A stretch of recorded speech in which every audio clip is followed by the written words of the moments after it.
Welcome back to clean news Rajasthan. चलिए देखते हैं राजस्थान की 15 फटाफट बड़ी खबरों को। राजस्थान की महिलाओं के लिए बड़ी खुशखबरी। प्रधानमंत्री मातृ वंदना योजना भारत सरकार द्वारा गर्भवती महिलाओं और नए माताओं के लिए शुरू की गई एक महत्वपूर्ण योजना है। इसका उद्देश्य गर्भावस्था के दौरान और बच्चे के जन्म के बाद महिलाओं को आर्थिक सहायता प्रदान करना है, ताकि वे अपने स्वास्थ्य और अपने बच्चे के पालन पोषण पर ध्यान दे सके। प्रधानमंत्री मातृ वंदना योजना के तहत दिव्यांग गर्भवती महिलाओं को प्रथम संतान के लिए 6,500 रुपए की आर्थिक सहायता दी जा रही थी, लेकिन 1 सितंबर से भजनलाल सरकार ने इसे बढ़ाकर 10,000 रुपए कर दिया है। ऐसे में अब दिव्यांग गर्भवती महिलाओं को प्रथम संतान के दौरान सरकार 10,000 रुपए देगी। यह राशि लाभार्थियों को राज्य निधि से डीबीटी के माध्यम से दी जाएगी। वन नेशन वन इलेक्शन नहीं बन पाएगा कानून। वन नेशन वन इलेक्शन पर प्रतिक्रिया देते हुए कांग्रेस प्रदेश अध्यक्ष गोविंद सिंह डोटासरा ने इसे मोदी सरकार का एक राजनीतिक शगुफा बताया है। मीडिया कर्मियों से बातचीत के दौरान डोटासरा ने कहा कि वन नेशन वन इलेक्शन नहीं हो सकता, इसके लिए कानून में संशोधन करना पड़ेगा। कानून में संशोधन करने के लिए पर्याप्त बहुमत होना चाहिए, जो नहीं है। उन्होंने कहा कि भाजपा अपनी विफलताओं और वास्तविक मुद्दों से ध्यान भटकाने के लिए ऐसी बातें लाती हैं, ताकि वास्तविक मुद्दों के बजाय इन मुद्दों पर चर्चा शुरू हो जाए। राहुल गांधी पर अपमानजनक टिप्पणी मामले पर अशोक गहलोत भड़के। राजस्थान के पूर्व सीएम अशोक गहलोत ने कांग्रेस नेता राहुल गांधी पर भाजपा नेता द्वारा की गई अपमानजनक टिप्पणी पर प्रतिक्रिया व्यक्त की है और पीएम मोदी से सवाल किया है। अशोक गहलोत ने कहा कि नेता प्रतिपक्ष राहुल गांधी पर बीजेपी नेता अपमानजनक टिप्पणियां कर रहे हैं। इस पर प्रधानमंत्री, गृह मंत्री और बीजेपी अध्यक्ष चुप्पी साधे हुए हैं। गहलोत ने कहा कि राहुल गांधी जी राजनीति में प्यार, मोहब्बत और भाईचारे की बात करते हैं। वो कहते हैं कि उन्हें नरेंद्र मोदी जी से कोई नफरत नहीं है, फिर भी बीजेपी नेता हिंसा की बात कर रहे हैं। इन सब की चुप्पी से क्या ये माना जाए कि सब उनकी जानकारी में हो रहा है? इस तरह के बयानों की जितनी निंदा की जाए उतनी कम है। सरकार को ऐसे लोगों पर कार्रवाई करके उन्हें जेल में डालना चाहिए। सचिन पायलट की मांग को जल्द पूरा करेगी भजनलाल सरकार। राजस्थान लोक सेवा आयोग की कई परीक्षाओं पर सवाल उठने के बाद भजनलाल सरकार इसके पुनर्गठन की तैयारी कर रही है, क्योंकि विधानसभा अध्यक्ष वासुदेव देवनानी ने हरियाणा लोक सेवा आयोग के बारे में अध्ययन कर एक रिपोर्ट मुख्यमंत्री भजनलाल शर्मा को सौंपी है। बताया जा रहा है कि वासुदेव देवनानी ने सीएम भजनलाल शर्मा को जो रिपोर्ट सौंपी है, उसमें आरपीएससी के पुनर्गठन की बात कही गई है। ऐसे में भजनलाल सरकार इस रिपोर्ट की अनुशंसा पर आरपीएससी में सदस्यों की संख्या बढ़ा सकती है। राष्ट्रपति बोली, तकनीकी शिक्षा के क्षेत्र में देश विश्व भर में अग्रणी बने। राष्ट्रपति द्रौपदी मुर्मू ने कहा कि तकनीकी शिक्षा के क्षेत्र में देश विश्व भर में अग्रणी बने हैं। इसके लिए प्रौद्योगिकी संस्थानों को विश्व स्तरीय बनाने के लिए सभी मिलकर कार्य करें। उन्होंने राष्ट्रीय तकनीकी शिक्षण संस्थानों को शोध अनुसंधान में मौलिक दृष्टि रखते कार्य करने, पर्यावरण अनुकूल तकनीक अपनाने और विकसित भारत की संकल्पना के लिए प्रतिबद्ध होकर कार्य करने का आह्वान किया। शिक्षा मंत्री मदन दिलावर के खिलाफ शुरू हुआ पोस्टर वॉर। राजस्थान का शिक्षा विभाग इन दिनों काफी चर्चाओं में है और इसकी वजह आदेश की जारी होने के बाद उसमें पलटी मारना है। विभाग में पिछले 7 महीनों में 7 फैसले को वापस लिया है। ऐसे में शिक्षा विभाग की कार्यप्रणाली और मंत्री मदन दिलावर को सवाल उठाने शुरू हो चुके हैं। अब प्रदेश के शिक्षक संघ ने शिक्षा मंत्री के खिलाफ मोर्चा खोल दिया है। जोधपुर शहर के संघ ने पोस्टर वार के जरिए शिक्षा मंत्री पर हमला बोला है। शहर के प्रमुख चौराहों और होर्डिंग्स पर शिक्षा मंत्री दिलावर पर निशाना साधते हुए कई पोस्टर लगाए गए हैं, जिसमें मुख्यमंत्री भजनलाल शर्मा से मंत्री का विभाग बदलने की मांग की गई है। इन पोस्टर में शिक्षा मंत्री पर सीधा हमला करते हुए उन्हें पलटू राम तक कह दिया गया। स्वच्छता के प्रति जागरूक रहने की ली शपथ।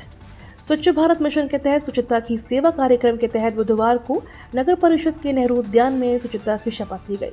इस मौके पर नगर परिषद के अधिकारी और कर्मचारियों ने एक साथ आमजन को स्वच्छता के साथ ही आमजन को प्रति जागरूक करने की शपथ ली। इस मौके पर नगरीय परिषद के अधिशासी अभियंता अनुमान कापड़ी ने कहा कि स्वच्छता के प्रति प्रत्येक को जागरूक होना चाहिए। सरकार की हठ धर्मिता किसानों को पहुंचाएगी बड़ा नुकसान। आधी अधूरी तैयारी और बिना संसाधनों के राज्य सरकार की ओर लागू की गई ऑनलाइन गिरदावरी की व्यवस्था इस बार भी किसानों को बड़ा नुकसान पहुंचा सकती है। 1 महीने से ज्यादा समय होने के बावजूद अब तक गिरदावरी का 25% कार्य पूरा नहीं हो पाया। कई बार अवगत कराने के बावजूद मोबाइल ऐप राज खसरा गिरदावरी में आ रही समस्याओं का समाधान नहीं होने से पटवारियों के गत 9 सितंबर से काम बंद कर दिया है और अब अनिश्चितकालीन हड़ताल पर चले गए हैं। ऐसे में गत वर्ष की तरह इस बार भी फसल बीमा कंपनी की क्रॉप कटिंग को निर्धारित समय के बाद ही बताकर आपत्तियां लगाएगी। इसका सीधा नुकसान किसानों को होगा। विदेश में पढ़ने का सपना देखने वाले छात्रों को छात्रवृत्ति देगी सरकार। विदेश में पढ़ने का सपना देखने वाले विद्यार्थियों के लिए राज्य सरकार महत्वपूर्ण योजना संचालित कर रही है, लेकिन जानकारों के अभाव में ज्यादातर विद्यार्थी इस योजना में आवेदन नहीं कर पाते हैं और अपना सपना पूरा नहीं कर पाते हैं। जो विद्यार्थी विदेश में स्नातक, स्नातकोत्तर, पीएचडी और पोस्ट डॉक्टरल शोध कार्यक्रमों को आगे बढ़ाने की योजना बना रहे हैं, उनके लिए राज्य सरकार की यह योजना काफी महत्वपूर्ण है। हालांकि पहले इस योजना को अशोक गहलोत सरकार ने शैक्षणिक उत्कृष्टता के लिए राजीव गांधी छात्रवृत्ति के नाम से चालू किया था, लेकिन अब भाजपा की वजुरलाल सरकार ने नाम बदलकर Swami Vivekananda scholarship for academic excellence योजना करते हुए कुछ बदलाव भी किए हैं। एनटीपीसी में नौकरी की भरमार। नेशनल थर्मल पावर कॉर्पोरेशन में नौकरी पाने का एक बेहतरीन अवसर है। इसके लिए एनटीपीसी ने electrical erection, mechanical erection, C&I erection और सिविल कंस्ट्रक्शन के क्षेत्रों में डिप्टी मैनेजर के पदों के लिए वैकेंसी निकाली है। उम्मीदवार जो इन पदों के लिए संबंधित योग्यता रखते हैं वे एनटीपीसी की आधिकारिक वेबसाइट पर जाकर आवेदन कर सकते हैं। एनटीपीसी की इस भर्ती के लिए आवेदन प्रक्रिया शुरू हो चुकी है। 17 नए जिलों के मामले में सीएम ने बदली जिम्मेदारी। पूर्ववर्ती सरकार द्वारा बनाए 17 नए जिलों के मामले में सीएम अजय लाल शर्मा ने जिम्मेदारी बदल दी है। डिप्टी सीएम प्रेमचंद बैरवा की जगह अब शिक्षा मंत्री मदन दिलावर को मंत्रिमंडल सब कमेटी का अध्यक्ष बनाया गया है। कमेटी की जिम्मेदारी मिलने के साथ दिलावर ने कल पहली बैठक ली। बैठक में नए सिरे से समीक्षा शुरू की गई, जिसमें पूर्व IAL ललित पवार की अध्यक्षता में तैयारी की गई रिपोर्ट पर चर्चा हुई। इसके बाद कमेटी ने कुछ बिंदुओं पर और जानकारी मांगी है। जल्द ही अब समिति की अगली बैठक होगी। 7 सीटों पर उपचुनाव, कांग्रेस में मंथन। रंधावा ने केजरीवाल को बताया भाजपा की बी टीम। राजस्थान में 7 सीटों पर होने वाले उपचुनाव को लेकर कांग्रेस ने बुधवार को मंथन किया। प्रदेश प्रभारी, प्रदेश अध्यक्ष और नेता प्रतिपक्ष की मौजूदगी में 7 सीटों के प्रमुख नेताओं और पदाधिकारियों से चर्चा की गई। इस मौके पर प्रदेश प्रभारी सुखजिंदर सिंह रंधावा ने अरविंद केजरीवाल को भाजपा की बी टीम बताया। वहीं प्रदेश अध्यक्ष गोविंद सिंह डोटासरा ने कहा कि लोकसभा के नेता प्रतिपक्ष राहुल गांधी के खिलाफ आपत्तिजनक बयानबाजी करने वाले भाजपा नेताओं के खिलाफ मोर्चा खोलते हुए कहा, कांग्रेस कार्यकर्ता विरोध प्रदर्शन करेंगे। वहीं नेता प्रतिपक्ष टीकाराम जूली ने कहा, केंद्र और प्रदेश की भाजपा सरकार पर जमकर निशाना साधेंगे। वन नेशन वन इलेक्शन के साथ इन प्रस्तावों पर लगी मुहर। मोदी कैबिनेट की बैठक में वन नेशन वन के अलावा पीएम जनजातीय उन्नत ग्राम अभियान के लिए 79,156 करोड़ रुपए की फसल के लिए उर्वरकों की सब्सिडी, पीएम के अन्नदाता आय संरक्षण अभियान को जारी रखने व पीएम आशा अभियान के लिए 35,000 करोड़ रुपए की मंजूरी मिली है। वन नेशन वन इलेक्शन प्रस्ताव को कैबिनेट की मंजूरी। वन नेशन वन इलेक्शन के प्रस्ताव को कैबिनेट की मंजूरी मिल गई।